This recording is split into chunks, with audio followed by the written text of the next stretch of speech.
Hello there, guys, and welcome back to my channel for another preview and predicted 11 and all sorts of Chelsea news that is flying around in the world of, well, football, I suppose, as Chelsea are to take on Everton Football Club tomorrow night at Stamford Bridge. And for once, we actually have a few positive things to talk about. We have players returning from injury. They're not fully fit. They're not ready to start, probably. But at least some positive news. We're not talking about, everyone's injured here, everyone's injured there. So, at least a few positive things. Even a little bit of a positive story about Ben Chilwell from yesterday, which we haven't yet discussed on any of my streams. So there is a lot of positive things to get through, but there is also one big problem, in my opinion, to discuss, which is where the hell has Chelsea's defence gone?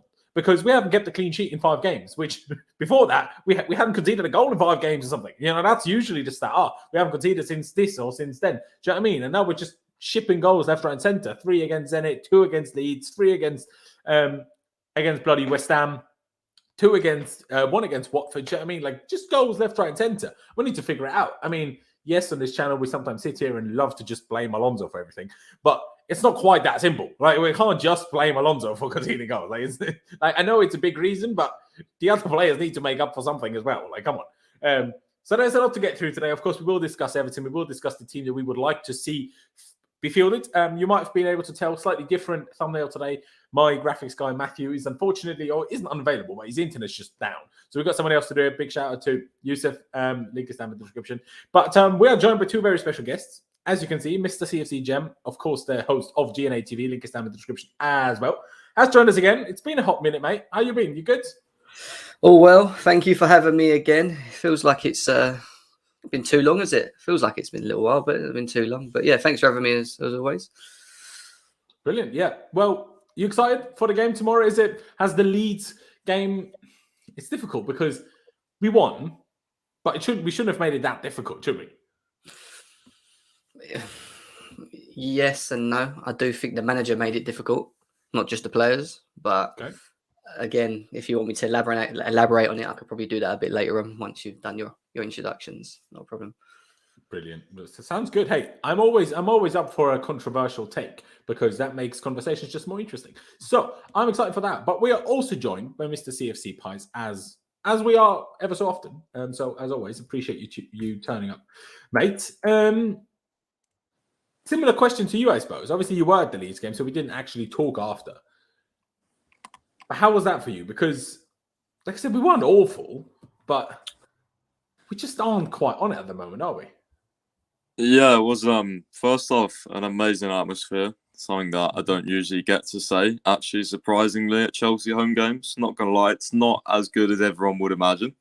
But yeah, it was an amazing atmosphere. There was, lots of police everywhere. You could really feel the rivalry, and that showed at, the full-time whistle when it balled over. But I mean, overall, it was a very sort of, how do I describe it? Kind of like a meh game, if that's even a word, like a meh, like an average sort of game. I didn't think we played great. I mean, it was just disappointing to concede 2, really. Again, we don't really concede that many on the Tuchel, and the last few games have been flying in. So yeah, I mean, hopefully tomorrow night we can get back to a clean sheet.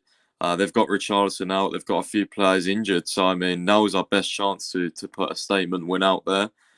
We'd like a few goals, but yeah, obviously very tense as well with the second penalty, especially because it's always one of those: do you go the same way? Do you go the different way? Or do you put it down the middle? So it's kind of like one of those ones where is the keeper going to guess it? So I mean, yeah, it was a stressful game. I'm not going to lie. I felt very relieved to come out of that with a win because I was thinking, oh my God, we've got more problems here. We're going to draw. But yeah, glad to be back on. Exactly. Clutch will be joining us a little bit later on as well. Well, probably at least. He's in some work meeting. So depending on how long that goes, after that, he will join us. I do quickly want to touch on something before we move into the actual kind of Everton preview type thing. Because obviously Manchester City last night smacked Leeds 7-0. And I saw, in my opinion, way too many people lose their absolute heads. Obviously, I'm not even talking about rival fans. I don't care what rival fans have to say. But Chelsea fans are like, oh, City are so much better than us. We stand no chance and they're so far superior. I'm like, that's not how football works, is it? Like, if we played against Leeds how we did against Juve, we would have also battered Leeds. But teams aren't equally as good every time they play. I mean, someone said it very well on on Twitter. I can't remember who it was, but someone said, well, they had a week to prepare for the game against us. And then since the game against us, they only had 2 days off, essentially, between our game and the Man City game.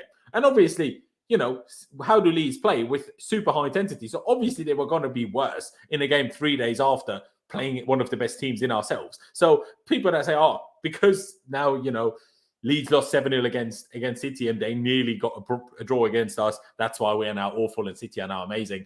I mean, sorry, but that's just not how football works. Like, nobody is as good as, is at the same level every time they play. That's just completely illogical. But you touched on it there, Pice. Everton have a few injuries, and we still do have a few injuries as well, but we do have players coming back. N'Golo Kante is back in training. N'Golo Kante will be in the squad. N'Golo Kante will be on the bench. So it's confirmed that he's not going to be started by Thomas Tuchel. Interestingly, for Trevoh Chalobah, he didn't say he's going to be on the bench. He said he's going to be in the squad. So I guess there's a small chance Trevoh starts. I doubt it, personally, after two training sessions, although he hasn't been out for long, to be fair, so maybe it's even a possibility. But at least they're back in training. Whether they then get start tomorrow or not, at least they're back, right? It's something. That's a big positive. Mateo Kovacic should be or will be released from his isolation period or from his quarantine period on Friday. Obviously, by that point, like Thomas Tuchel said in the press conference, he will have been out for 7 to 8 weeks, first from injury and then obviously from the Rona. So you can't exactly expect him to be straight back in and starting and whatever else. That will probably take another week or whatever after. But also Romelu Lukaku is or should at least be fit for 70 plus minutes, which is good. So certainly in contention to start, even though some people thought he would against Leeds. It was very obvious to me that he wouldn't after the fact he played 75 pretty much against Zenit. So, I never expected him to start against Leeds. But he will potentially start tomorrow, which is good news. And the arguably biggest good news, even though the Athletic tried to put a slight downer on it, Ben Chilwell has returned to running on a football pitch, on grass. Like, he's running, even if I'm not saying that, obviously what the Athletic then said is it doesn't necessarily, mean yet that he will definitely not need surgery. But your ACL injury can't be that bad if you're running, 3 weeks after? He's not even been out for that long. So, it's positive signs, in my opinion. Positive signs. I mean, the way Nizar worded it is with the hope of a return in early to mid-January. So, I'm not even getting my hopes up too highly for that. But just the fact that he's back running and not just sitting on some physio table getting a massage is already a great sign, is it not, Jen? Yes. The only thing I would say is with an ACL, speaking to someone about it earlier, who actually had an ACL injury, he said it's not specifically about the light running that's the issue, which is what they're saying he's doing. It's the turns, it's the turn-ins and trying to sprint off one leg and stuff. That's where you do more of the damage. So yes, it's good news that he's doing light running, but it's just how is he moving when he's having to shift left and right quickly and stuff like that? Is he able to push off his legs in theory, off his because you're putting pressure on his knees as well. Is he able to push off quick enough to do that? So it's all light work, but they're working towards him, potentially being back mid-January. I am praying every night I go to bed when I close my eyes. The one thing I do every night is pray for Ben Chilwell, just to be just to be fit, because I don't think I can do a full season with just Alonso. I can't, nah, man. Because Honestly, it's just it makes me feel depressed watching us play when I see him on the left. And I know people go, but it's not just Alonso. We've been missing midfielders and whatever. But I stressed about this even when Chilwell was fit and Alonso was starting at the beginning of the season. And I kept saying, people were going, yeah, but we're winning games and we're scoring, but we wasn't playing that well.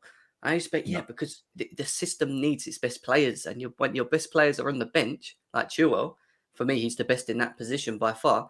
Then, of course, the system is not going to play to its best of its abilities. And this is what I'm saying. I hope he don't have to have an operation on it. I really pray every night that he don't. And I hope that he ends up coming back to us sooner rather than later, mate, because we need him. If not, January, I hope we end up doing something. Yeah, honestly. I mean, in terms of the running thing, 1,000,000%, obviously. But why it's to me a big positive is the fact that they allowed him to run, because even when you do like running, what if you accidentally push a little bit too much? What if you accidentally go a little left, a little right, and then you arguably damage the ACL more than it already is, right? But the fact that they allowed him to run, taking that small risk, is, in my opinion, a good step that they're confident that it's not like too screwed. Obviously, he's not ready to do exactly what you touched on there, Jem, the turns and the quick sprints and, the quick accelerations and decelerations. Of course, he's not able to do that. But the fact that they let him run, to me, is at least a positive indicator that, he's not completely effed, basically, is what I'm trying to get at. But, Pice, obviously, in terms of the other injury news, of course, you can touch on Chilwell yourself as well. But finally, we have a midfielder back. And even Chalobah is back. And the last time we saw him play was actually in midfield for about 10 minutes in the second half against Watford. Yeah, I mean, again, like just on Chilwell, I think I'm still very skeptical about it. Like, I don't know, like, because I'm pretty sure Matt Law said, like, in the first ever kind of big Chilwell update that the advice was to get surgery, but Chelsea wanted to wait and see if it healed. Like, I mean, I don't know, like, why you would go against the advice of surgeons, but I mean, we'll see. He could come back really good and fine, but I don't know. I'm just still a little bit skeptical about it. Not too excited yet. I'll wait and see further weeks how it develops. But yeah, in terms of other injury news, I just thought Chalobah again was really interesting. That whole discussion, what Tuchel said. I mean, like in the squad, but then he specifically named Kante on the bench. Kind of makes me think that he might start because I mean, is Kante going to be like more ready than Chalobah? Like, why would you have Chalobah in the squad but Kante on the bench? Like, I don't really get that. Like, I don't believe Kante's more ready than Chalobah is.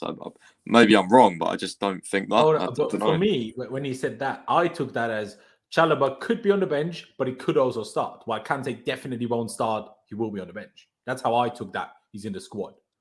Right, yeah. Maybe then. I don't know. I just thought it was a bit strange.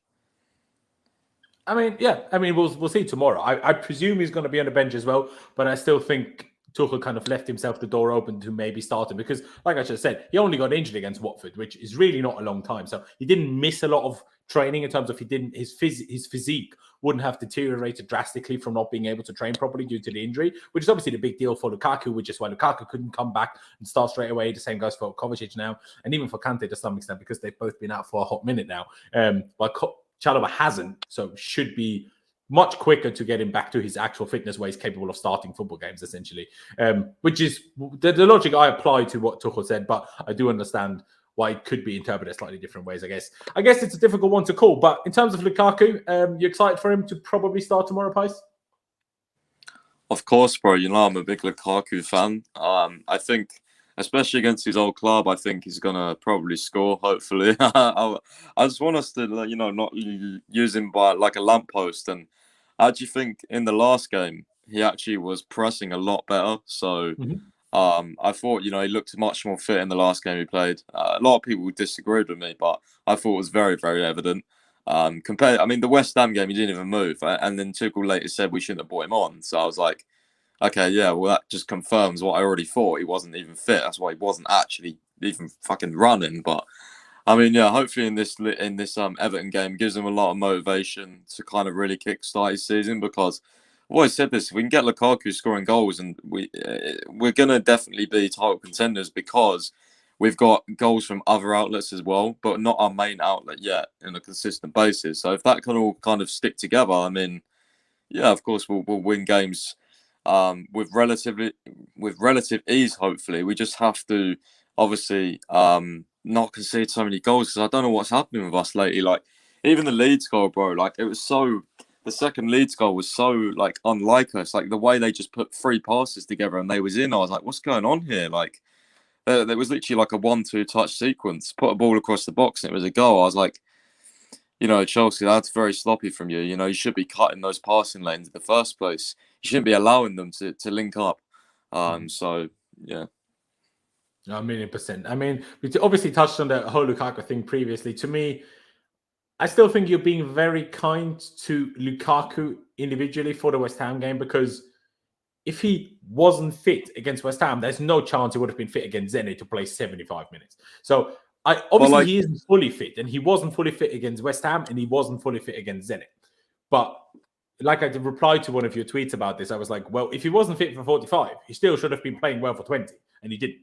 So, it's possible that someone just isn't fit, but also had an extra bad day. Do you know what I mean? That happens. Like, it's fine. Yo, like, the thing is, Tuchel said he brought Lukaku on for defending set pieces.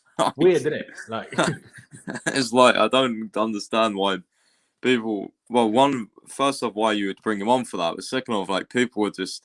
I thought people were crazy that day, bro. I had to take a night off Twitter. I was like...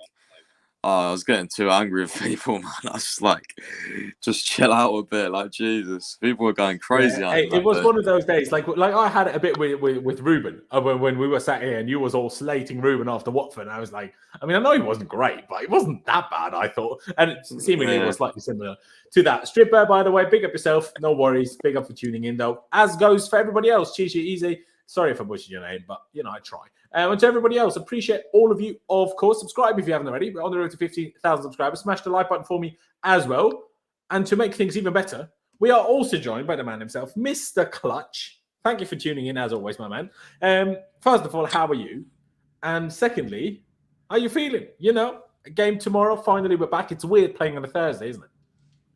Yeah, and for me, especially on a Wednesday, because I got a lot of work stuff to do on Wednesdays, and so it took me a little while to get here. I apologize about that. Thank you for having me, as always. But yeah, I'm pretty excited. It feels like this is the longest period in between games for a while. Like, it's just, I love, and I feel spoiled that we have Chelsea games every other 3 days, even though I don't really like it for the players. I feel spoiled by that because I get to watch them more. But I'm pretty excited tomorrow. Everton are I shouldn't say a weak team, but a team that is highly lacking their star power right now. So it should be a game that we can go out there and we win pretty easily. But we need to start shaking it off, and this is where we kind of make our comeback. So when we get to the other games later on, that we have all of our pieces and puzzles fit together. And Chalobah and Kante are probably not going to start, but at least might get some minutes, so that's good. Those two are people we really need to get back into the squad, because we can see, especially Chalobah, even though I highly rate Christensen, he's just not been the same player in the last couple of weeks since he's had to step in. So I'm really excited to see Chalobah come back. I'm now on the Chalobah train. If Chalobah's fit, he needs to be starting with Thiago Silva and Rudiger. I don't care anything else. So I'm back on that train. So I'm pretty good. Lovely. Before we go into Everton even more so, I do quickly want to touch on the latest Antonio Rudiger news, obviously in our last preview that we did. Obviously, even though we had to do 2 bloody Champions League draw live streams here today. But hey-oh, in the last preview, we were obviously talking about Real Madrid apparently offering him 400,000 a week or 300,000 a week, plus then in bonuses going up to potential 400,000, blah, blah, blah. There have been a lot of talks about this Antonio Rudiger situation the last couple of days. Like, Fabrizio Romano spoke about it. There is no agreement with anybody, including Real Madrid, because he's in talks with Chelsea still. Then the news came out that Manchester United might be interested. And I love Marina Granovskaya. I'm a big fan of her. And I fully well think that she deserved this Best Football Director award that she got the other day at the Golden Ball Awards, whatever it was. But if we let Rudiger go to Man United, I'm going to be triggered. Like, I mean, I don't think it will happen, obviously. But if in any realm of this universe Antonio Rudiger ends up at Manchester United, I will flip everything you can find. Honestly, I will lose it. I will absolutely lose it. But anyway, and there's this one Italian journalist, I keep forgetting his surname, so I'm just calling Angelo. He said he knows Rudiger very well from his time at Roma, and he's so grateful to Chelsea and to the fans, and that's why he's not leaving, blah, blah, blah. So that's going to be interesting. And what did we hear? Here's someone from Sky, although as far as I'm aware, one of the worst people at Sky, said like, yeah, he's fully committed, but there's no talks at the moment. So who the hell even knows what's going on now? Pice, do you have any clarification on the few random pieces of news that I just threw out there? Or is that just essentially nothing really to talk about except those 3 or 4 pieces of news that I just mentioned? Well, you was freezing a little bit, so I reckon you'll have to repeat the news. And I can probably say. Fair enough. So basically said, Fabrizio Romano said he's in talks with Chelsea, no agreements with Real Madrid. Yeah. The news came out that apparently Man United is interested, especially Brad Rangnick, blah, blah, blah. And now, obviously, for me to leave, the guy said, Angelo said, he doesn't believe that he will just leave on a free. He thinks that's unlikely with how much, Rudiger appreciates Chelsea. And then, obviously, the report by this guy, Keth, or whatever his name is, saying Rudiger told him basically there's no contract talks. So who knows what's even going on?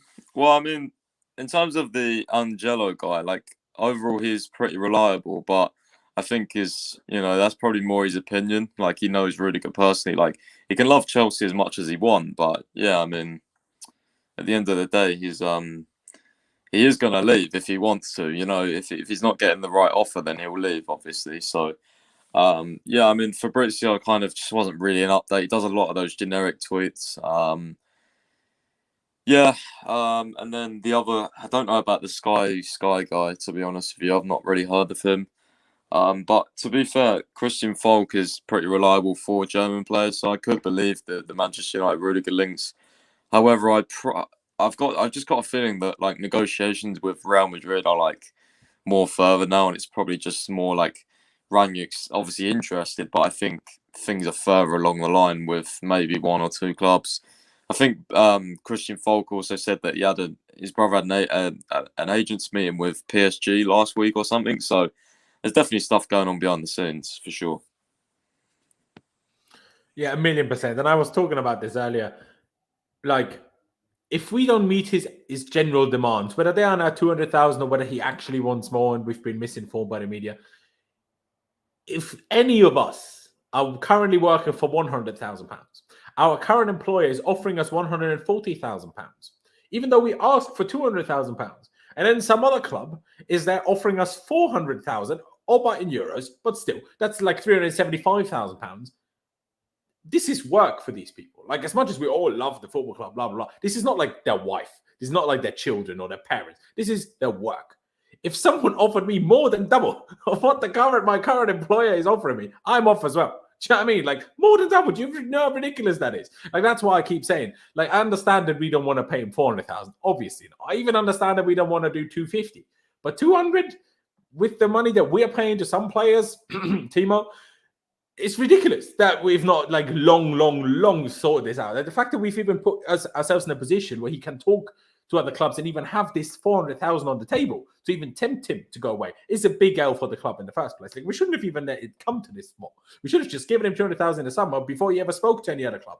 But anyway, here we are now. Jem, would you like to add anything to this Rudiger talk? Because obviously, I've spoken to Clutch about this many times, so we kind of nothing's really changed. But obviously, I haven't spoken to you in a minute, so maybe you want to add something to the whole Rudiger chat. Really, I mean, to be honest, I think it's more than the 200. I think that's probably why Chelsea are a little bit reluctant in many ways to give him what he wants. And I can quickly interrupt though, for PR reasons.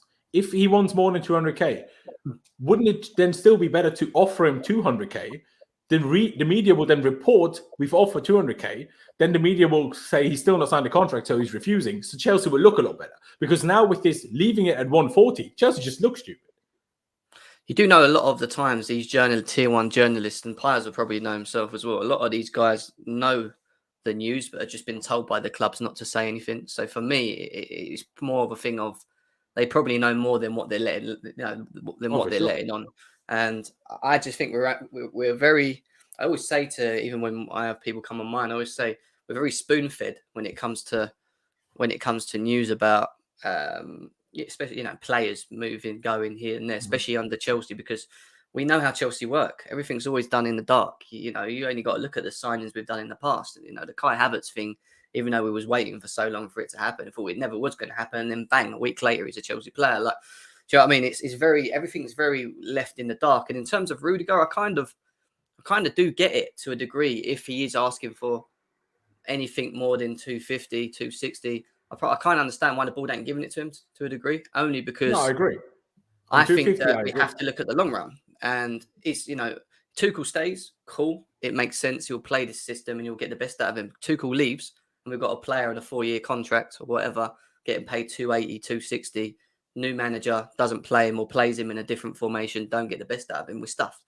And we've done that in the past with so many other players that end up running their contracts down with our football club, to the point where they end up just sitting on our books until their contracts are run out. And there's many of them that have done that. And I think we're just trying to maybe just be a little bit more careful with what we do. Not to say that Rudiger isn't important, because I'm sure they know he is. Like, he's in the form of his life. But I think there's just a certain level to where I think they'd probably work with him. And I do think that they're probably trying to compromise. But it's just, like you said, 400k and 220k if Chelsea have done that, or 200k is two different things. It's chalk and cheese. So he's just got to make his decision, isn't he?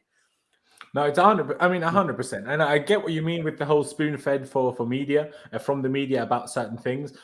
And I do 1,000,000% agree that they know more than they tell us, but I don't think they would false report on the number of 140k if that wasn't true. Like that would No, be I'm not saying. illogical. Yeah, I'm not saying it because of that. I'm saying that's probably true, but there has probably been another bid. Now that other bid might have been the case of that the journalists know about it, but they don't. At Chelsea as a club, don't allow them to navigate it out across social media. Like these things can happen. I hear that could be true, but from a PR standpoint, I don't understand why Chelsea would ever I don't see a logic behind that theory. If that makes I see the logic in terms of why it could be the case, but as in why Chelsea would do that, I don't see. If that makes sense, because like I said, they would just look better if they said, okay, we offered him 200k. I don't think they care though. That's the thing about it. I don't think our board care too much. I think they tell us when they want to tell us, and they do what they're going to do. I don't really think they look too much from a PR. And I know it's important for the fans element of it, but at the end of the day, as long as they get him across the line, you're not going to be thinking about what we offered him in the past. If we gave him 140, if we offered him 170, it's just can they get it done? And that's the most important so what you're thinking is they still think they can get it done potentially. Yeah. Okay, well, that's a whole different spin on it, though. I was thinking more like, well, if they're not going to offer him 250, and he obviously you with the presumption he might want more than the 200 we've been told so far, which I would, like you said, maybe slightly agree with. Just don't give it to him then. Yeah, but at least say that you gave him 200, or just give him 200 if he's going to refuse anyway. Just give it to him, just so you look better. Because, and I get what you're saying. Maybe they don't care, but I think that would be silly of them. And I expect them to be smarter than that. Yeah. That's my personal opinion on it. And just to quickly react to what Fantasy PGA Tour said here, which is a way of looking at it. If we don't give him a new contract, we're losing an £80 million asset for nothing. Is my point, which is kind of true. He would probably, if he had 3 years left in his contract, we would probably be selling him for 70-80 million if we were to even sell him, obviously. And then spending for a replacement. I mean, we couldn't even get Koundé for 60 million last summer. So who knows how much it's going to cost now? Probably not going to be less, or at least the same. So that's 60 million already. And we were apparently happy to offer him £200,000 a week. So financially, none of this makes any sense. And personally, I mean, I know you touched on it there, Jem, and some people at One Piece in the chat said it as well. I've touched on this before, so we're going to move on very, very swiftly. I just want to say it again. This whole, I can't play in the back 4. Well, he also couldn't play in the back 3 until Tuchel arrived. So who's here to say that he can't do it in the back 4 for Tuchel? Because he wasn't good in the back 3 under Conte either. So it isn't just, he was always great in the back 3 and never good in the back 4. That's not what Rudiger was. He was average in everything until Tuchel came, essentially. And if Tuchel could make him great in the back 3, why shouldn't Tuchel be able to make him great in the back 4? And for me, the biggest counter argument to that logic is always, I feel like we know better. And Tuchel keeps saying he wants to keep him. So Tuchel is not like, he might not work in the back 4, so get rid, right? But Tuchel keeps wanting him.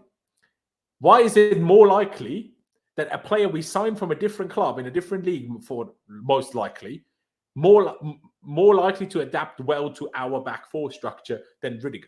Like, why is that any more likely? To me, that's less likely, no matter who it is, other than the super centre-backs. So we're not going after the super centre-backs because the super centre-backs are all unavailable or too expensive, essentially, right? And De Ligt, he's young, still kind of a super centre-back, but he's on so much money that it would be even more ridiculous to let Rudiger go and then get De Ligt on ridiculous money that he is at Juve. So that's just my logic behind it. And hey, we'll see what we do. Just one last thing about transfers, because Thomas Tuchel slightly touched on it.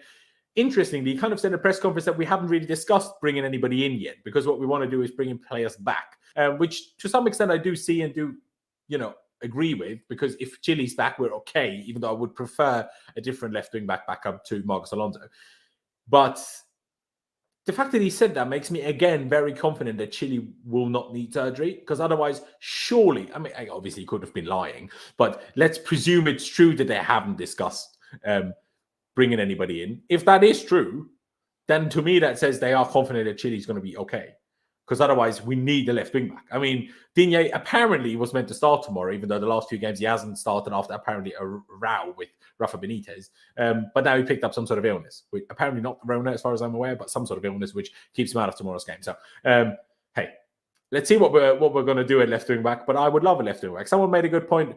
Why don't we just sign someone that can play left wing back and right wing back, so we have a backup to both sides in one player, and then we can still keep the Alonsos before we get rid of him, and we still can keep the Aspie to get, and Callums and Pulisic to play our super backup wing back position, like someone like Maele. He can play left wing back, he can play right wing back. Why not? Clutch. any addition to what I just said about the transfers? To be honest, you probably might not have had the time to watch the press conference today, have you? No, I've been reading it while we're sitting here. I'm not fully through it. But if that's what he said, I mean, I kind of find that ridiculous because he's finding out right now how important Chile is and how important a player like Chile is. So at any moment, he can get re-hurt, any moment, and then you're going to be stuck in the same situation. So if you're Tuchel, I'm thinking, hey, if you need to recall Ian Maatsen, if you need to go look into the market, I mean, you got to do it because you're one wingback injury away between James and Chilwell to have to play Aspie, who's ultra defensive, doesn't do very well going forward, and then Alonso, who does nothing defensively and sometimes shows up offensively. Like, that's just a scary thought to have that. So you need, now if you go for somebody like Mayo, like you were just saying, who can play both sides, I'm completely down for that. But like just to say like we haven't thought about it, then I mean that just shows a lack of insight, which I think it's a lie. I don't think that was the truth. I think they have talked about it because I mean you have to have at this point because you've had Alonso who's had not great games for the last 3 games, and then Saul who had a good 10 minutes and then had a complete stinker of a game afterwards. I mean your solutions at left wing back right now are slim. I mean, we're going to have to survive a month with Alonso and Saul unless you figure out a different plan. So for me, I think it's just ridiculous to not think about these kind of things, especially I don't feel so much concerned about like the midfield issue because I think unfortunately we just had 3 different midfield who end up being our most important go down, and then Ruben's having a lack of form, which is something for the most part of the season he hasn't had. He's been pretty good for most of the season, and then all of a sudden he's had a couple not great games. So I mean that's got to fix and change. I don't know what that's about, but I think that left wing back's position, Alonso cannot be playing there forever. I think there has to be a solution, and Tuchel has to have had talked about that. I mean, he's a great coach. There's no way he hasn't. No, I agree. Before I put it to you, Pies, and before we move on, just let me quickly read out this comment here by Melinda, saying reports came out yesterday that we can't recall Billy Gilmour and Conor Gallagher anymore because they played enough games for their loan teams. Essentially, most loan contracts have a clause. If you play a certain number of games, you cannot be recalled at any point. And apparently they've both hit that mark now, which makes no sense to me personally because Conor has played a lot more games than Billy. So why do they all of a sudden hit that mark at the same time? To me, confusing. Also, Ethan Ampadu definitely hadn't hit that mark and we didn't recall him from RB Leipzig. So I'm not sure because I think the journalist was basically asking whether that report was true. That's kind of why he was asking Tuchel, and Tuchel kind of refused to answer him, essentially. But Pice, in terms of his comments about not really thinking about or talking about signing somebody, whether it's left wing back or anybody else, what's your reaction to that? And then also the whole loan thing. You have an explanation? Again, Billy and Conor haven't played the same amount of games, so why have they at the same time all of a sudden? Sorry, bro, you're lagging a bit. I don't know if it's my end. Not sure. I don't know either. But did you hear any part of that, or shall I just say that? I heard something about a loan. I know you guys were talking about Maatsen. No, not Martin. Billy and Conor. Why? Oh. Because the report obviously said that yesterday that we can't recall them anymore. And my confusion is just they didn't play the same amount of games. So why, since the same weekend, can't they both be recording? And it makes no sense to me. Obviously, they could have slightly different contracts, but the likelihood of them hitting each number in their differing contract at the same weekend is slim for me. Yeah, that is true. I'm not gonna lie, that's kind of weird as well because I thought we'd be able to. Like, what even is that clause? Like, it's so players certain like games. Like, what? That's just a weird thing to insert. Yeah, I'm not sure who proposed that. Yeah, I don't know who proposed that, but yeah, I mean, it's going to be disappointing if our midfielders don't stay fit. But at the same time, I mean, it's good to let Gallagher develop. And I'm not gonna lie, I do rate Gilmour, but last night against Villa, he was poor. He was at fault for both goals. Was he? Okay. Yeah. So I mean. Yeah, same old weekend was just getting like physically bullied everywhere. Loose touches, still good on the ball, obviously, but I think he just needs more development. So I think just leave these guys out on loan. I think, depending on what we do in the summer, Gallagher could definitely be in the squad next season. Exactly. I mean, Clutch just said here, apparently Billy Gilmore lost possession 24 times yesterday. Not a brilliant stat. But again, like it goes for any player, just because he has one bad game doesn't mean he's all of a sudden a bad player, because in general, his form since Dean Smith has taken over has been very good. So that is a positive. But let's move on to talking about Everton tomorrow. Now, I just looked at their form. I mean, not that I didn't know, but just, it kind of reminded me. Everton are bloody awful. I mean, how they haven't sacked Rafa Benitez yet is more than beyond me. I mean, he's awful. He's so awful. And I still can't understand why Newcastle fans love him. Like, he was even awful for them. He was no better than bloody Steve Bruce. But for some reason, because he's a fancy name, they love him now. Like, it pisses me right off, honestly. Rafa Benitez is the most triggering person after Pochettino. But Rafa Benitez at least didn't Pochettino at least didn't coach us. Rafa had to endure at Chelsea. And to be fair, Chelsea wasn't even half bad. I can't even lie. But now, the guy just parks the bus. I mean, the man's trying to be Mourinho. It's just really bad at it. Like, honestly, they have, since they beat Arsenal, and that's just Arsenal, they hadn't won a game since they beat Norwich on September 25th. Like, do you know how bad that is? Obviously, they have had bad injuries, and especially missing Calvert-Lewin for them is a big deal, is a big problem. I get it. But still, they're in the mud. And they're missing players, like, obviously, Pies touched on it earlier. Also, Digne now still... Calvert-Lewin, they're missing Andros Townsend, they're missing Richarlison, they're missing so many players. Yerry Mina, as far as I'm aware, is out as well. Like, we need to beat them. Like, there's no two questions about it. We need to beat them. I don't care how good they are defending under Benitez. I don't give a damn, honestly. We need to beat them. I would love if we smacked them, but what I need is for us to beat them. And what I need is for our defense to return. So I will kind of include both of these discussions at once. Jem, first of all, we should really be beating Everton. But also, do you have an explanation of what's going on with our defence? Is it just Alonso, or what other explanations do you have? It is partly Alonso, but it isn't everything. Don't get me wrong. He is a weakness in the way that we play. I do expect us to beat Everton. They are crap. I mean, if we can't beat Everton, then for me, we don't deserve to be winning any titles. They're in no good form. A lot of people would say, yeah, but we like to revive teams, teams that ain't playing well, but not at home. It's not like we're in any great form ourselves at the moment, and it's like we're waiting for that form to come back. And I do expect it to happen starting from tomorrow. I want to see Lukaku playing. We've got a fit forward line. I want to see Tuchel picking who he thinks are the two best people to play behind him. In terms of us leaking goals and whatever else, I think the midfield's been an issue. I really think that the lack of Kovacic and Kante has really caused an all-round unbalanced. We've got an unbalanced system without him, and Jorginho's played well, but we forget he plays with an injury at the moment, or he's playing through an injury. Ruben Loftus-Cheek has been in and out, but he's had his injury, little niggles here and there, and supposedly been playing with an injury as well. I just think when you have Jorginho, it's important that you have either a Kante or Kovacic. And part of the reason for that is the energy. It's the energy to be able to get around the pitch here, there, and everywhere, and it not only protects the defense, but it's the interceptions as well. And I just don't think that we win second balls anymore.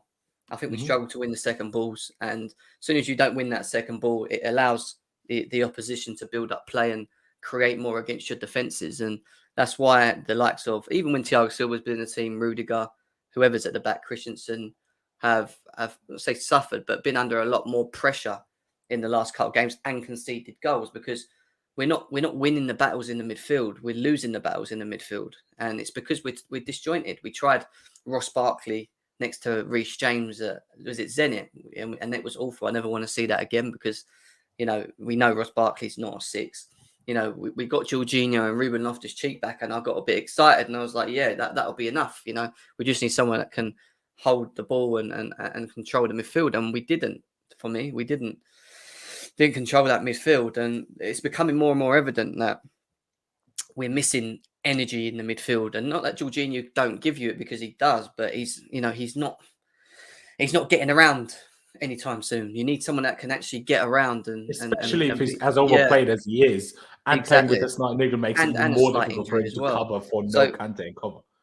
Yeah, so I would say for me, the two main areas is, number one is the midfield, and number two is the wing back area, because I don't think Rudiger's very, very well protected anymore. And I think people look at that left side and go, you know what? If we're going to beat this system that Chelsea are playing and beat Chelsea, we're going to have to go down the left, because the right, I don't see him doing it much down the right of Reece James or whoever plays as right centre back as much. So I think we're unbalanced is the word, and that's just down to the amount of injuries we've had at the moment, and that's why people are getting a bit confident. But I keep saying it, once all the players are fit and they're back, fingers crossed it's soon, including Chilwell back in mid-January, I think once we have a fully fit squad that we're good enough to challenge anyone and even compete for titles, from what I've seen.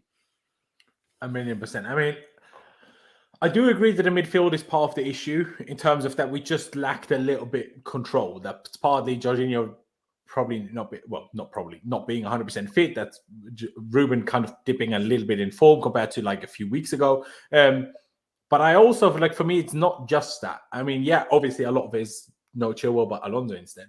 But for me, it's also, even when the defending comes to the actual defenders, I don't know if it's bad luck all of a sudden, and before we had a lot of positive luck, if that makes sense. But when, like, the balls are not falling to our defenders as much anymore. Like even the goal, the second goal against West Ham, the fact that it happened, yeah, Alonso didn't do great, and yeah, Rudiger looked a bit silly there. But the fact that Alonso nicks it straight, or does he even nick it, or does he kind of get it, and then the West Ham player gets another touch, and it falls to whoever scored the goal? Was it Fornals? I can't remember who it was. But those things didn't happen to us a few weeks ago. And that's what I feel like. Yes, the midfield cover is 100% true. That makes us defend maybe a little bit more because we have a little bit less control. But even when they do have to defend, I feel like it's not working as well as it did a few weeks ago. And that goes for all of them. Even Thiago Silva, even though he's still by far the best of the lot, even he's had moments where I'm like, what are you doing? Like against West Ham, 2 or 3 times just passed it straight to an opponent. I'm like, I haven't seen you do that in 7 months. Why, or 10 months? Why are you all of a sudden doing this? And that's why I'm like, it can't all be Alonso's fault. Like, again, I love blaming Alonso for a bit of joke, for a bit of like, not big fan of him, but it can't all be Alonso's fault. So, Pice, do you have any sort of explanation? Do you even agree with me that it's also part of the defenders, or do you think it's just Alonso and midfield problems? How would you explain it? And is there a fix, or is it just like, get midfielders back, get eventually Chile back, get Chalobah back, and that will fix it itself? Yeah, I think to be fair, you're pretty spot on. I think it's more the overall defense, to be honest with you, because even though Alonso's obviously bad, I mean, the positioning in some of our recent games with some of our defenders has been definitely questionable. I mean, even against West Ham, you saw Rudiger lash at a clearance, which then led to Bowen having a shot that scored a goal. So yeah, obviously Chilwell was a massive factor, like massive, because we increase our attacking output with him as well. But at the same time, like, it's a team game. Like, I don't like pulling out individuals unless they are like the only one at fault. Like some games Alonso is, but like against Leeds, I think like 2 or 3 of them got down that side. Like they got done down that side. And then the ball came into the box. So it's not just one player. It's an overall thing. And that's what I'm quite worried about. Is like, I don't know where our structure's gone. We seem a bit messy. Like even when I was at the game against Leeds, Alonso was playing at a striker. And I was like, what the hell is he doing? Reece James, we know he likes to come in midfield, but I was watching when he driving in midfield, there was no cover at right wing back. I was like, Aspie's stood in his natural position at right centre back. I was like, who's covering the wing if we get counter attack? Like, it's just weird. Like, I don't know. I think our structure's a bit off at the moment. I feel like we're a bit all over the place, and that's why tomorrow night I'm hoping we can just control the game. Don't get caught out in silly moments like we have been recently. 1,000,000%. I mean, I can't remember who said it, but after the Leeds game, someone on a stream here said Alonso looked okay. So maybe it was Euro Expert when we were doing the Champions League kind of watch-along reaction thing for the draw, and we were talking about Alonso just because I was curious what he, as a more neutral football fan, thought of him. And an explanation why he struggled a little bit less under Conte is because under Conte we were defensive and played a wing back. Now we're offensive and play wing backs. But Alonso just doesn't have the legs to get back in time, which is half the problem. Which, yeah, easily explained like that. But to me, that's not even Alonso's biggest problem, the fact that he doesn't get back in time. I don't even expect him to do that. So I don't even get that mad at him when he doesn't do that. What I get mad at him is when he gets the ball played into him, he takes 4 touches, and then he's surrounded by 3 players and then loses the ball. I'm like, if you just release the ball quicker, you never would have been under this much pressure and you would have had an easy ball to play. And also that he refuses to ever use his right foot, but only ever turn his body backwards. So if you can't use your right foot, keep your body turned forwards so that you can pass with your left foot and don't always have to pass back to Rudiger. Like it's such simple things. And I remember the first training session that we got clips of with Thomas Tuchel at Chelsea, and he was talking about body position on the sideline. I'm like, did Alonso not listen? Like, I only watched a clip of Tuchel explaining this, and even I still remember it. Why does Marcos Alonso always have his body turned backwards? Turn your body forward, and you can use your only strong foot. Hey, we can't help the fact that he doesn't have a right foot. That's it now. We need to deal with it. But he needs to find ways to work around that. Bloody Arjen Robben and Gareth Bale could. Obviously, he's not as good as Arjen Robben and Gareth Bale, but they only had 1 foot, or still do. But Arjen Robben obviously retired now. So you know what I mean? Like you said something quite it just triggered saying in my brain, and then made me want to say it out of my mind. But you said something about how this team's more on a offensive system now. So you're right.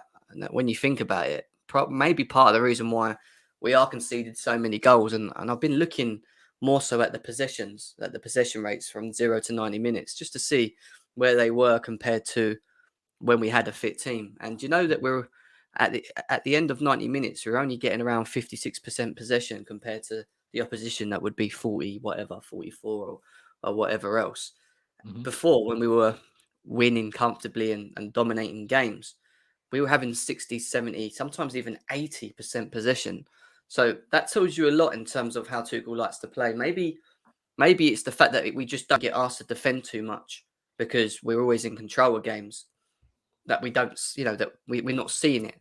That now we're being asked to defend more because we're not controlling games and we're not, we're not offensively doing well enough or keeping the ball well enough. Now maybe it's because we're being asked to defend that we're actually being caught out of it. Does that make sense? Because offensively, with the keeping the ball, having the possession, for me, that is how Tuchel wants to play the game. And now, obviously, we're not able to do that. That's why I say the midfield, because the midfield is what, for me, controls most of it. The ball comes into them. If we lose the ball, we usually do what? We hunt the ball down quickly and we win it back quickly. Every time we lose the ball now, we kind of half-heartedly hunt the ball down quickly, because I don't think the midfield fully, especially when Ruben's playing or Jorginho's playing, don't fully go, especially with the forwards. And that's where you start seeing pockets of space. And then that's when we're asked to defend more. So I do think there's a little bit of unbalance to the midfield. Even though I do see that, but then I think about the fact that we played with Ruben and Jorginho against Juve and absolutely annihilated them. So I don't think it's as simple as to say, but what did we do that Jorginho game? And Ruben, it doesn't work. What did we do that game? We completely controlled that game. We kept the ball well. And with that part, I completely agree. I just don't think it's just because of those. Go on. Yeah. No, go on. I'm done. Go on. Yeah, no, I mean, that's not. I don't really have much to add. Like, I agree. Like, I also found it weird the last 2 games that we had less possession, but what I slightly disagree is that it's all just the midfield, because I think a lot of the possession we have and a lot of our build-up isn't always just the midfield. It's actually a lot of it is our centre-backs. And they've not had as much possession recently, and they've not controlled it and played it out as well recently as they've done before, which, I mean, I'm not sure if you guys agree, but Clutch, did you see that at all? That, I don't know, or where do you see that problem of slightly less control mostly stemming from? I think especially with this system, the system relies on a lot of 1 to 2 touch passing, and I think some of our players aren't really used to it. And I think being tired is a big part of it. I mean, Jorginho is fantastic at that. We know that's one of his biggest strengths, is quickly passing the ball back, getting out of situations. That's how he just plays with his mind. But like a player like Alonso, he's not good at one-touch football. He's just not good at it. That's his biggest problem offensively, is when you're asking him to play one touch, it's just like, no, that boy's got to grab the ball. He's got to get the ball in the box. That's his 2 biggest strengths. He's either got to have the ball in positions of where he can shoot, or when he's arriving back post.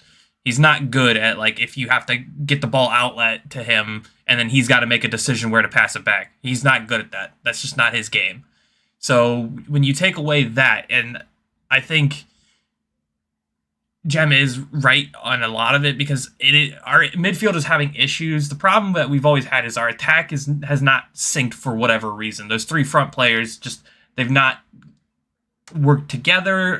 Who knows? The only time we've ever seen chemistry is when you see Mount, Havertz, and whoever played with them, whether it be Pulisic or Cho or something. Like those are the guys that have like that connection in the front. But then you start having these problems defensively. I think a lot of our center backs, like Rudiger's losing defensive battles that we don't see him lose.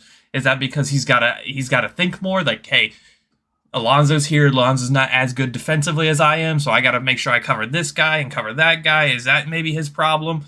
And then you got somebody like Christensen, who he can cover, but he's just not. He's not winning ground duels. He's not fighting for the ball like he normally is. He's not. I think that we're still having decent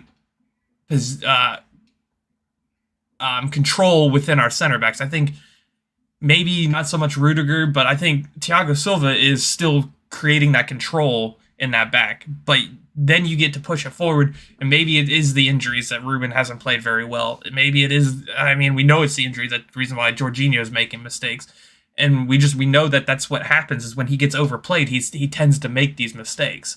So I think Jem's got a point. You have to have that energy in there. So, I mean, usually when you have Kovacic, Jorginho, and Kante, you interchange all three of them. So none of them are ever going to get tired, per se.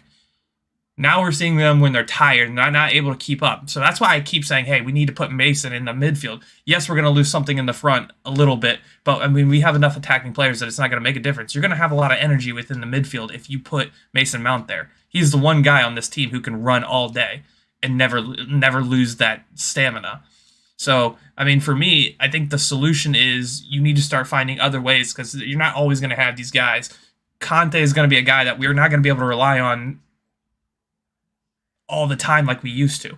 He's getting up there in age, and every time we see him, he can play 1 or 2 games, and then maybe he's out for another 3 weeks because he gets hurt because we overplay him when he comes back. So we need to start thinking about how we manage him well. So you're going to have another plan. Maybe that's giving Ruben some time when Kovacic and Kante get back to his full fitness along with Jorginho. That way you have that rotation of those 4 players. But at the same time, we need something now. And I think Jem has a point when you talk about the lack of energy in the midfield. I do think Alonso is a problem because the system that we have relies on possession way high up the field, and we have not had that possession. So that's why he's struggling. You're asking him to do something he can't do. He can't defend. We all know that. That's not a secret. I mean, everybody can see that. That's why they run down that side every time we play somebody. So for me, I think it's a multitude of issues that are just coming from injuries, being tired, out of form, and it's not just our offense now. It's like an infection that went through the rest of our team that we have to fix. I agree. Now, before we move on to the lineup that we'd like to see, and Pice, obviously, if you want to add anything to what the guys have said, please do. For me, and people will come at me, it's an Alonso agenda. I do genuinely feel like a large majority of the current problems are Alonso. I know it sounds silly, but it genuinely is true. And for two reasons. Less control, why? We sit deeper when we have Alonso because we don't dare, and not just as a team, but the midfielders need to sit deeper because Alonso is higher and doesn't have the pace to get back. Meaning if the midfielders push higher, there's a bigger gap because Chile usually has the pace to fill it. But Alonso doesn't. So that means the midfielders need to sit deeper. We can talk. I mean, people seemingly love to hate on Ruben now, judging from the chat. Don't know where this has come from. But anyway, Ruben is never the guy to play 1-2s with everybody. That's not him. He receives the ball, tries to run. Has he overdone that a little bit in some games against Watford, for example, when he lost the ball and that led to the goal we conceded? Sure. But has Kovacic had those moments? Yes. Kovacic is just a lot better at knowing now I need to pass it quick and now I can run. Ruben doesn't have that passing quick strength as much, but I also personally believe that a lot of the runs around them, number one, on the side of Alonso, on the other side, Reece playing a lot, looking a bit less fresh and sharp, a little bit less energized. I think because we're more tired, there's a lot less passing lanes open, which makes the whole quick passing more difficult. Yes, we can criticize we pass the ball too slowly, but I think because all of our players are getting a bit more tired, is that there's less runs, meaning there's less passing lanes, because obviously the opponent, all they try to do is block our passing lanes, right? And then how do we counter that? By making more runs and opening them again. But if we make less runs, then there's less passing lanes, meaning our whole build-up is slower. And that then goes for the centre-backs who struggle to find good passing options. That same goes for Jorginho, that same goes for Ruben, and that goes for obviously the forwards and the midfielders as well. So that's my take on it. I think a lot of it is down to Alonso, but I think it's also tiredness, and I think it's also a little bit slightly lack of form. I think it's slightly lack of form by Christensen. I think it's slightly lack of form by Ruben. I think it's slightly lack of form. I know it sounds weird to say, but even Reece, the last couple of games, didn't look the same Reece as it did before. Again, could mostly be tiredness, could some of it be form. How will I know as a fan? But I think the problem that Clutch touched on, we out-defend, our attackers don't bail us out of things. Liverpool have that. But then Salah just scores 3 goals, or Jota, or Firmino, or Mane, and then they're 3-0 up, and then they automatically gain control back. While our problem is, we get maybe 1 goal, and then we concede 1. And then we get another one, and then maybe we concede 1 again. But if we just got a 2, when was the last time we had a 2-goal cushion in any game?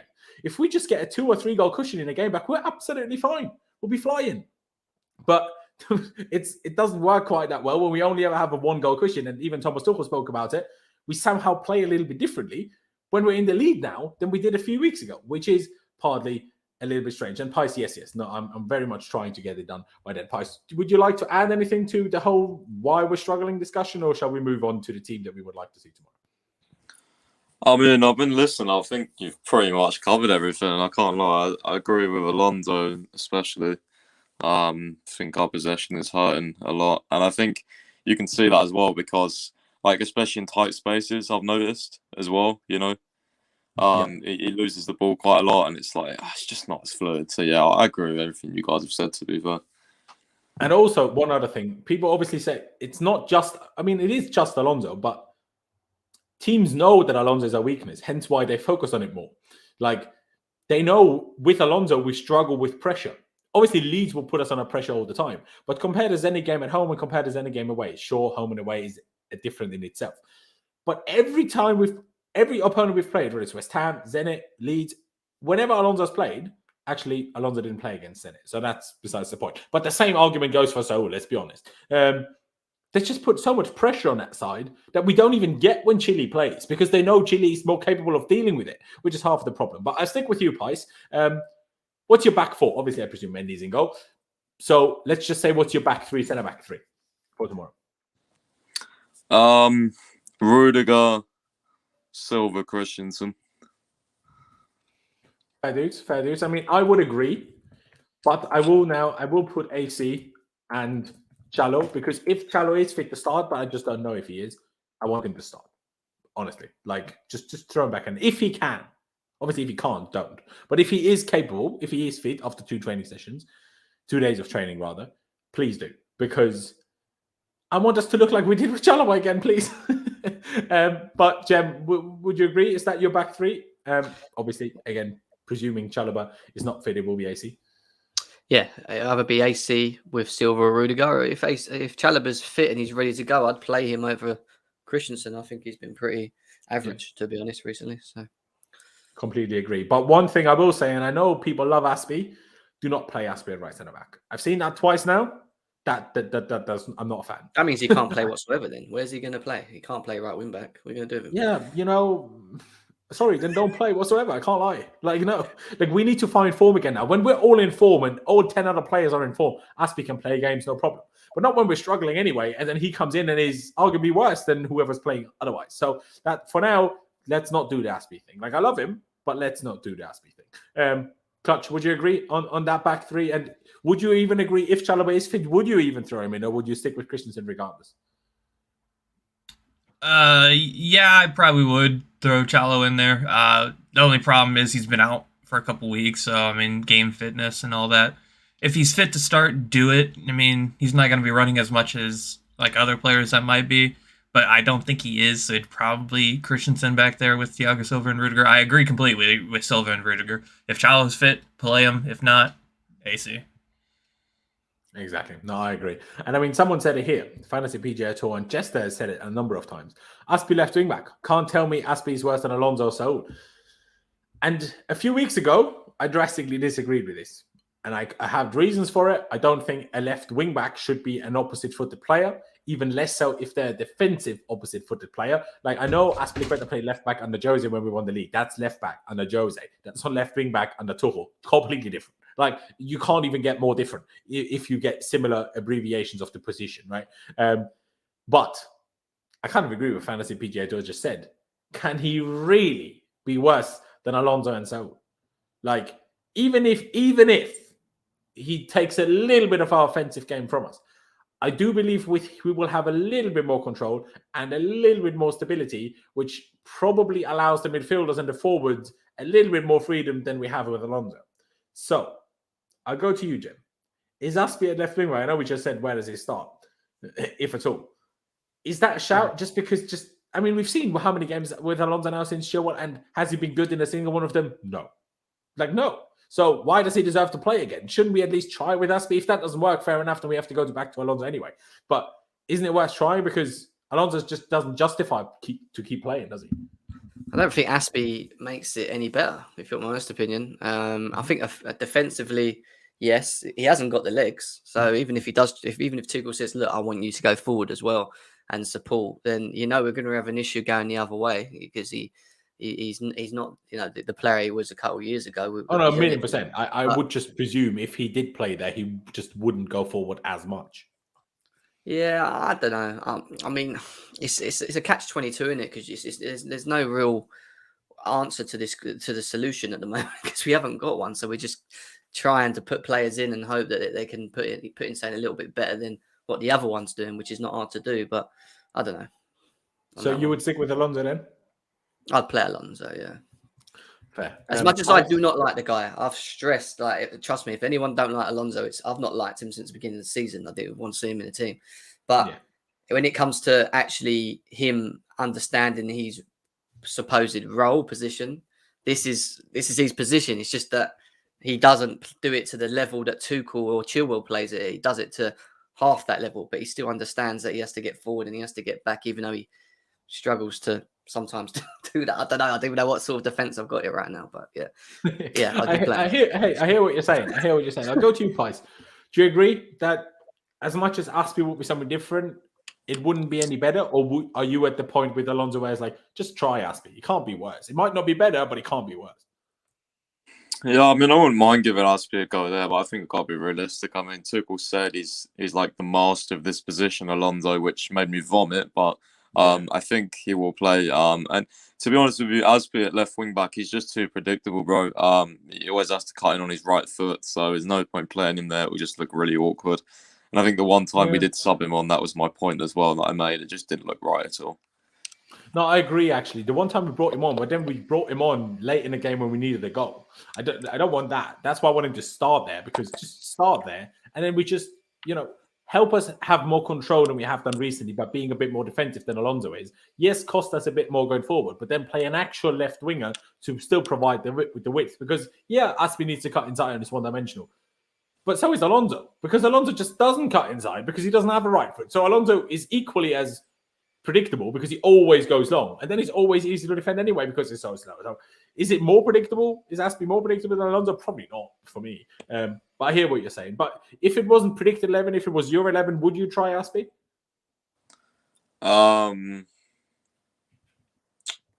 No. Fair. No issues. Clutch, what do you reckon? Would you, or would you stick with Alonso? I think I would try Aspi. I mean, it's probably going to be Alonso if it's Tuchel, but I would try Aspi. I think, like you said,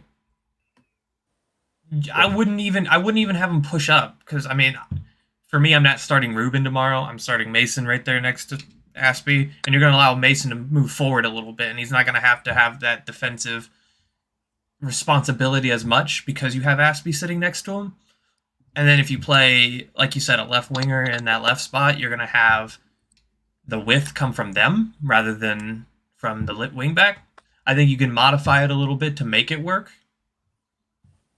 Yeah, I agree, especially against the team that's presumably going to be as defensive as Everton will be and as bad as Everton will be. I'm not saying we will 1,000,000% beat them because we might just not take our chances again. But in terms of threats, I think this is probably the game where it's best to try the Aspie thing. And if it doesn't work, it doesn't work. But you tried it at least, because I think, like, you know, how does it work? The theory of insanity that Albert Einstein has come up with, like, we just keep playing Alonso and we think we're going to be better. How's that going to happen? He's not going to get better. He's just as bad as he is. So that's my logic. And just try it. Again, I don't know if it's going to be better. A few weeks ago, I heavily disagreed with trying it because then I had hope that Soul could work. But Zenit told me probably not. So now it's just desperation. That's why I'm like, throw Aspie in there. But hey, you know, we have a 2v2, I suppose. So we, you know, just put them down with a slash, because why not? On the right side, I presume we all agree it's going to be Reece James, right? Just, you know, say yes in agreement. Yep. All good. There you go. I presume Pice does agree as well. But Pice, on that very note, I'll go to you. Midfield, presumably, you know, you think Jorginho should start. But do you agree with Clutch? Should it be Mason next to him, or shall we go with Ruben again? Because we don't really have any other options other than, well, I guess Saul or Barkley. But knowing you're probably not going to pick either. No, I mean, to be honest, I've never really been a fan of Mount in the pivot, to be honest with you. I don't necessarily think you have to start him there, because I think he naturally drops in anyway and helps out. So I just think we lose too much in the front three. So I would go with Jorginho and Ruben. Fair. Jem, what about yourself? Is Kante not on the bench? He's on the bench, but I'll play only Kante on the then. bench. Yeah, Kante. I'm sorry. Yeah, he's on the bench. Yeah. Yeah. Well, he can play then, can't he? Is he No, available? but Tuchel said he will be on the bench. He's literally been training 2 days. That would be the worst thing to do. Oh, right. Okay. So he's only had 2 days back in training. 2 days.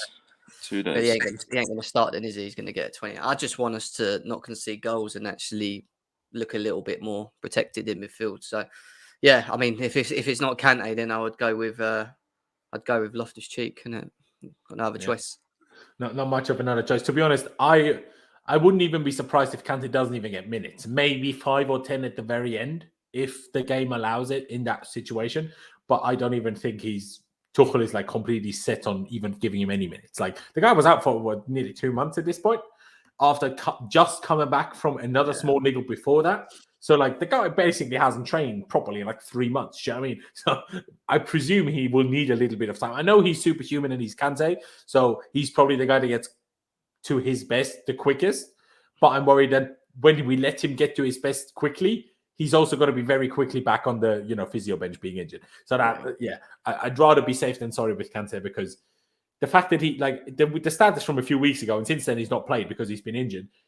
A few weeks ago, it was like he started less than 50% of games under Thomas Tuchel, and now that was even more so. Now he must be like under 48, under 47% of games under Thomas Tuchel. And Thomas Tuchel has been in charge since January. So let's not ruin it. Let's not ruin it. But I presume, I presume. Clutch, I know you're going to say Mason, but obviously we have 3 Rubens to 1 Mason. To be honest, like, I wouldn't, like, if he does start Mason there, I wouldn't be like, oh, awful decision. But would I pick it over Ruben? Do I think that's necessary against Everton? Especially now that we had a few more days off between games. I think these two will be absolutely fine personally. But I know you're going to say Mason. Do you want to elaborate on it? Or shall I just ask you to name your front 3, I suppose? I mean, one of the reasons why I want to play Mason is because my striker for tomorrow is going to be Lukaku. Because I think Mason's going to be one of the only players who's going to get the ball to Lukaku. Jorginho hasn't really done it. Ruben hasn't really done it when we played. So if you play Mason a little bit deeper and you're going to give him that chance to get the ball into him quicker, you're going to have players like my front 3 tomorrow would be Pulisic, Lukaku, Ziyech. And then you play Mason in the midfield. You're going to have Mason getting the ball into Lukaku. Lukaku's going to draw some defenders. Pulisic is going to have time to have one-on-one, or Ziyech is going to have open space to shoot on the right. So that's why I would play Mason in the midfield. But if you don't play Mason in the midfield, you still got to play him in the front. But I think Ziyech and Pulisic are desperate for minutes. And I think it was, like I said last stream when they didn't play, I think it was very harsh on them to not play that last game. So for me, one of those two have to start. And because like you said, Mount, say he doesn't start midfield and he has to be in the front 3, who does he replace in your front 3 then? I think Ziyech is a little bit more deserving of a start than Pulisic is. So and which way round would you play him then? Would you have Mount on the left, or would you play Ziyech on the left like we did against West Ham when Mount scored that scream? I'd rather play it that way. I don't like. I'm not somebody who likes like. Mason's going to be able to take shots from that position from the outside. It's a little bit harder. Sure, does he score screamers from the other side? Sure, but we can't expect him to always do that. And I think you get naturally better positioning out of Mason and Ziyech when they're on their proper sides. I agree with that. Although, because we have this slash Aspie here, if Aspie does play here, it needs to be Ziyech here for me. So we have one left foot over there. Okay, yeah. That's fair. If that makes sense. Obviously, again, let's just put it down like that because we kind of, as a 3-2-1, agreed on Ruben in the midfield. So let's have put Mount here. But let's ask the other guys. Pice, what about you? I presume you also think Lukaku should start, but who should be the two behind him, I suppose? Pice, did I break up and you didn't hear me? He's gone. Oh, he's gone. Sorry, I was on the other screen. I didn't even see he was gone. So The same question goes to you, Jim. Presumably, Mason not in midfield. Who's your front three? My front three would be Lukaku, Mason on the right, and Callum Hudson-Odoi. Fair. I'm going to argue that. I do not want to see Callum. I'm sorry. I'm still very upset that he didn't try at right wing back and then he got minutes. I'm really mad about that. I don't necessarily blame him for that because we all know as Chelsea fans that that's not his position. So when you're asking someone to do something that they don't want to do, but that day against you're a professional for injury reasons. Yeah, that's fine. But then we could say the same thing about Ross Barkley and Saul Niguez because they were. I don't want either of them either. They were both playing in positions that they didn't want to play in, and they had the same stinky performance. That's part of the reason he was trying a lot harder than Callum. I think we forget very quickly that this boy has been very good in the forward line. I think he's been okay. I think he's had two good games and then two average games. Personally, I just think he deserves more of an opportunity than some of the others. You know, I went to the Norwich game. Here's my question. Go ahead. I'm sorry. Go ahead. No, go on, Clutch. Go on. My thing is, sure, we all say that he needs time on his favorite side, but we only give that excuse to him. Only to him. We don't give it to anybody else. That's my problem. And it's like, I think our key, I don't think Callum is a natural scorer, and I don't think he's going to be this year, right? I think eventually he will develop into that. I'm fine with him eventually getting to that position, and I believe he's going to get to that position. But at this point in this time, we need goals. He's not going to provide us goals. He's going to provide us chances, sure. But for me, Callum is going to be better if you have him either on the right where he's going to do what he does best, which is, I think, his best quality currently is dribbling and crossing. I don't think, we cannot have somebody who's going to sit there and miss the amount of chances. He is one of the main reasons why we didn't take our chances against Burnley and United. And I can't have that. I like him as a player. I really do. I hate the people that support him on Twitter. They're really annoying. Yeah, I agree with that. I'm not a massive Cho-ho. I'm not a Cho-ho. I'm not someone that loves him for everything. But when I look at what he's done, what he has done since he's been asked to play in the position behind the forward line, I think he's done a very good job. And look, the part of the reason why I'd play him with Lukaku is because I want Lukaku to start scoring some goals. And I do think that he's the type of player that will create space for himself to then create for other individuals. Does that make sense? So I don't think we have many that can do that. And my issue with Ziyech is that, he's in good form at the moment. And, he even does, is a good shot that he should be given the opportunity. But with him to create, he needs to have the ball deep to then look up and play balls over the top. And I think when you look at this Everton team at the moment, they're not in great form. How are they going to set up? They're probably going to be a low blocker team. You're going to need players that are going to create space and drag players out of position. You're going to want people that can dribble with the ball. So I would say playing Callum Hudson-Odoi behind a Lukaku may do that, but also, like I said, create space for Lukaku, who we know might be in many ways marked out of the game if it's a low block team and we've got the two players behind him that ain't moving enough. Because the thing that worries me with Mount and Ziyech playing behind Lukaku is they both want to come to the ball. They don't want to go that way. They want to come, pick the ball up, and then play it. And if they're both going to do that, who's going to be left up front on his own? And how are we going to be able to create for him when he's got 3 or 4 defenders around him?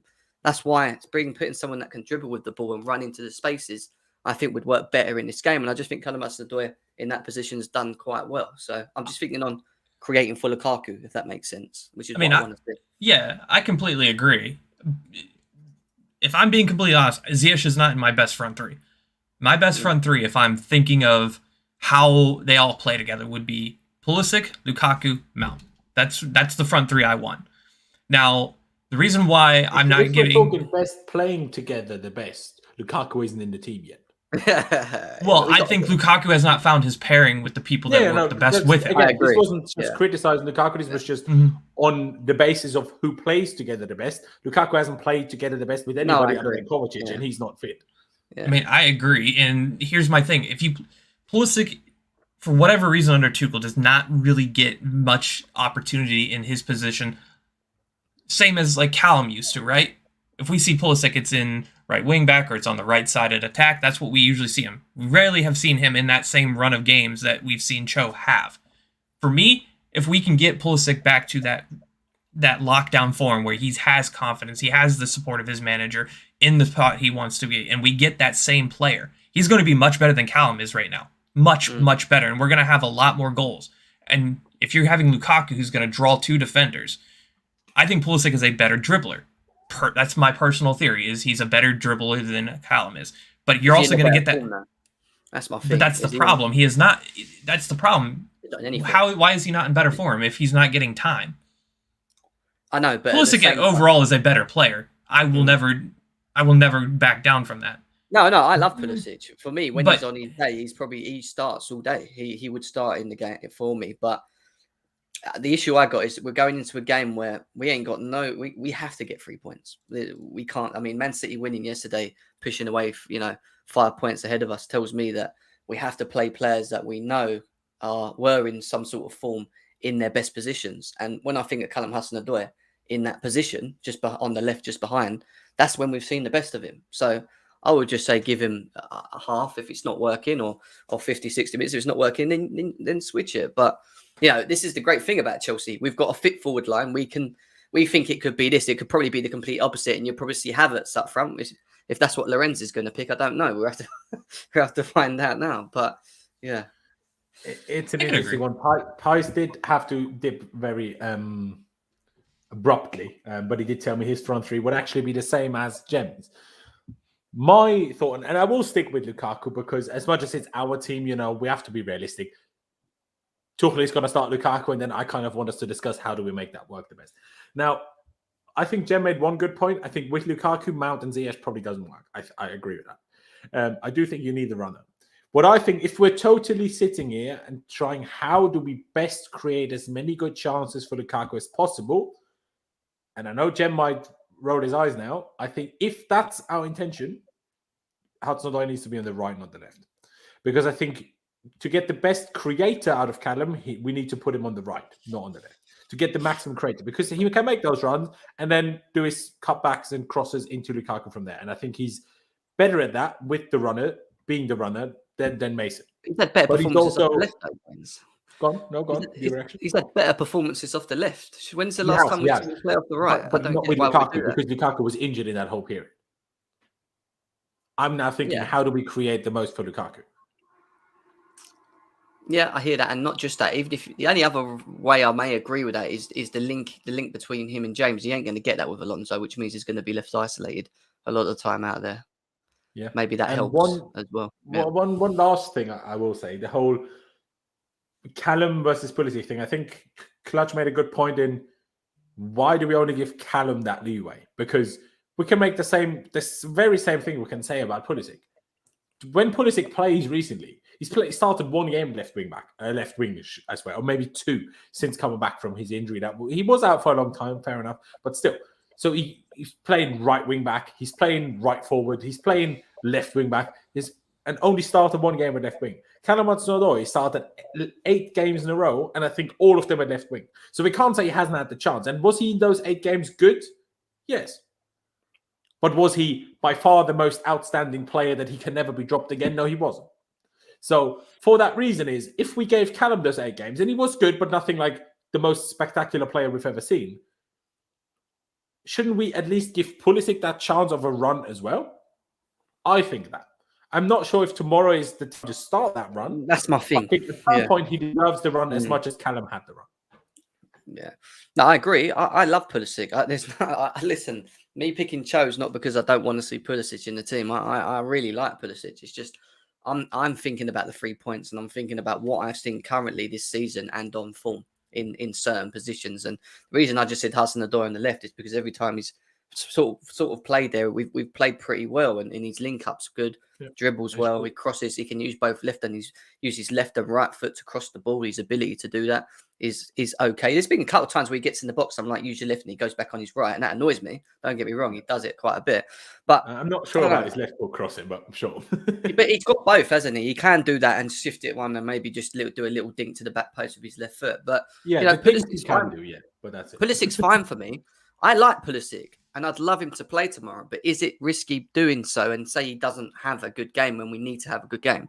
That's my thing, because he is very direct. He's the most direct forward, barring, I'm talking about behind Lukaku, direct forward in getting in the box and trying to get on the end of something. I think he does it more than most. Like, he will always try and get it. First thing he thinks of is getting in the box, try and get on the end of saying. Like, I agree with that, actually. I agree with that, actually. And that creates space, and that will help Lukaku. If someone else I'm not sure if it does, because if he always goes in the box, he pushes his fullback into the box, which gives even less space to Lukaku, which is why I want him on the right.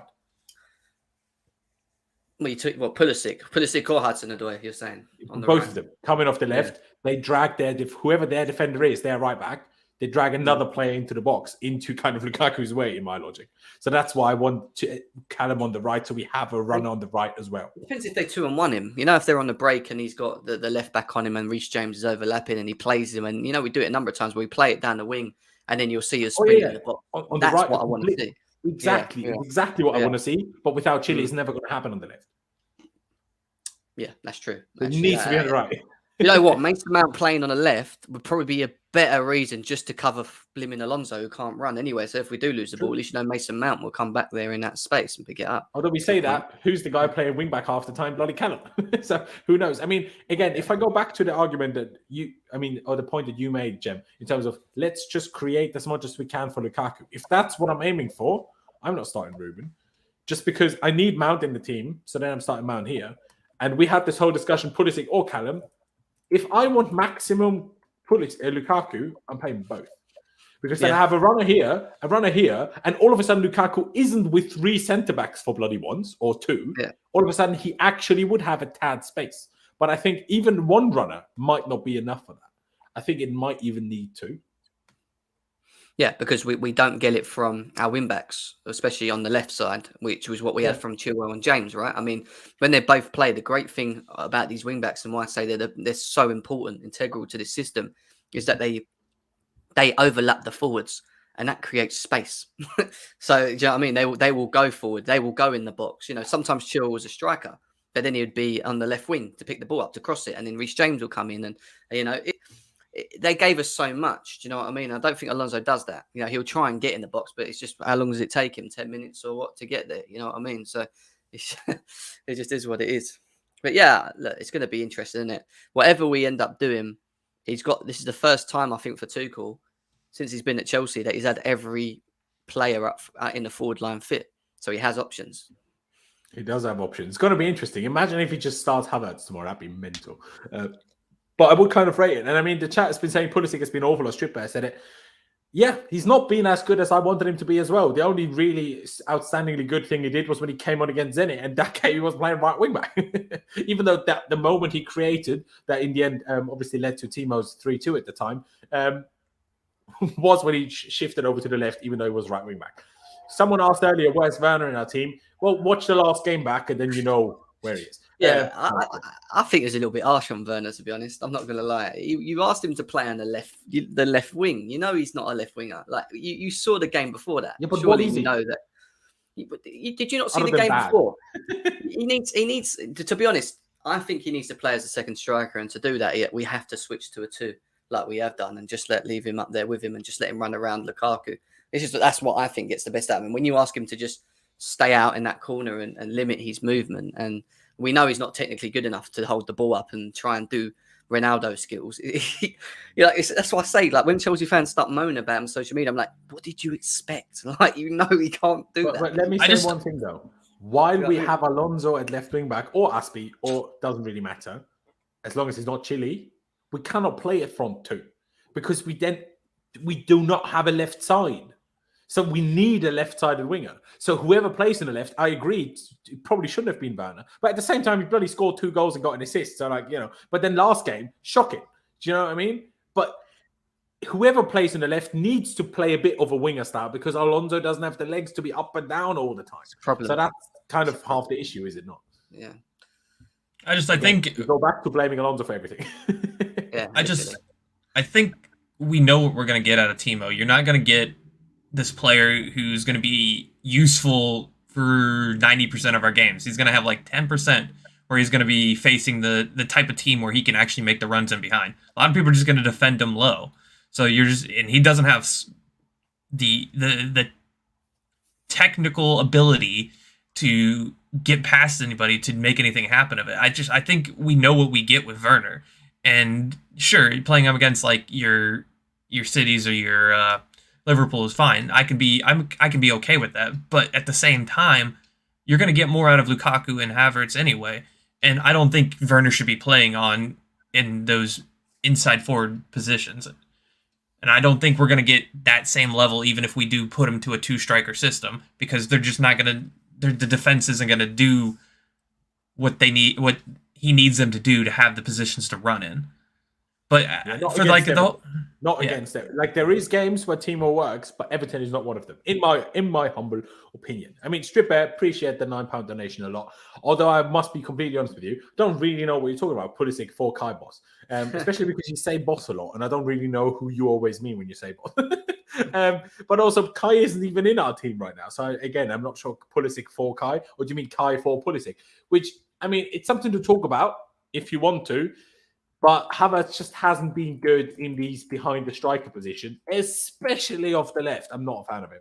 But I want to see it. Would love it. I would love it. I mean, Pies touched on it super, loads earlier, right? With the whole, against Zenit, Lukaku was a bit more off the left because we actually, against Zenit, played a bit of a 1-2 rather than a 2-1. But if anything, if we want to allow Lukaku to do a bit of this, okay. But then it needs to be Kai here, and then they can do a bit of a switcheroo every now and again.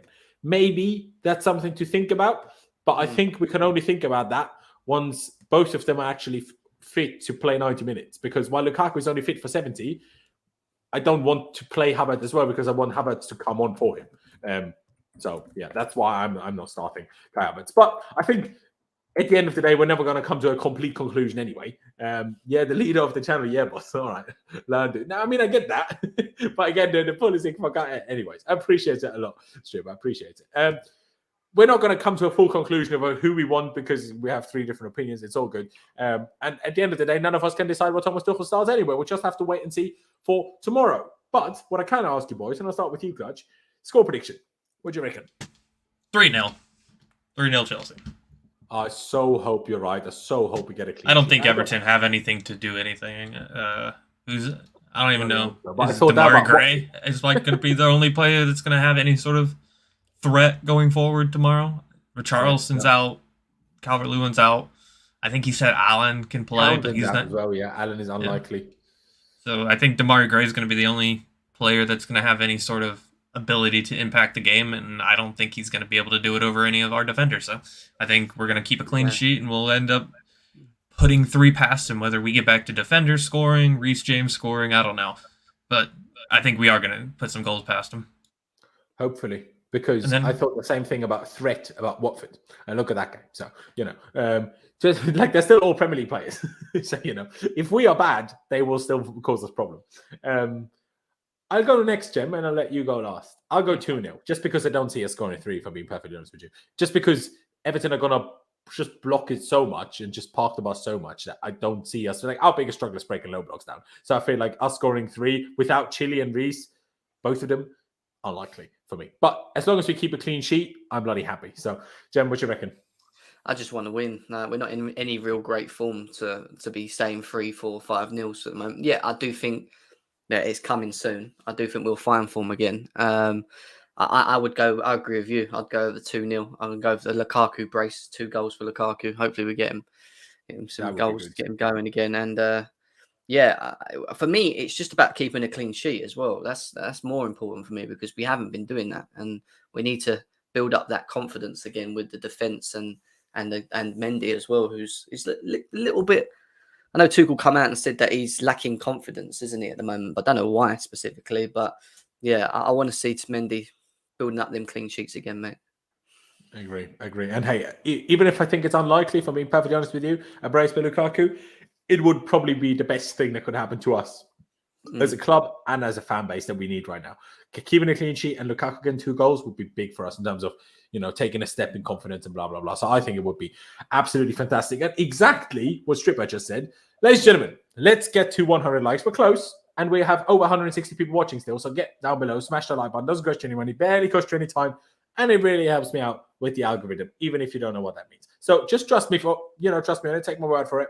And please smash the like button. Subscribe if you haven't already. We're on the road to 15,000 subscribers. Every new subscriber counts. So hit that big red subscribe button. Also subscribe to Gem's channel. The link is down in the description. GN8 TV. Check out Clutch on Twitter. And yeah, boys, I appreciate you both for coming on. Also, a big shout out to Pice, of course, for being on until a minute ago. But yeah, let's hope we can get back to winning. Well, I guess get back to winning. We won the last game. Let's hope we can get back to winning plus keeping a clean sheet. That would be ideal. But at the end of the day, even if we win 2-1, 3-2, I'd rather win than play 0-0 because clean sheet is all well and good. We need a win first and foremost. So we're going to leave it at that. Thank you guys for watching. Up to Chelsea, up to 10 onwards, and I'll see you next time.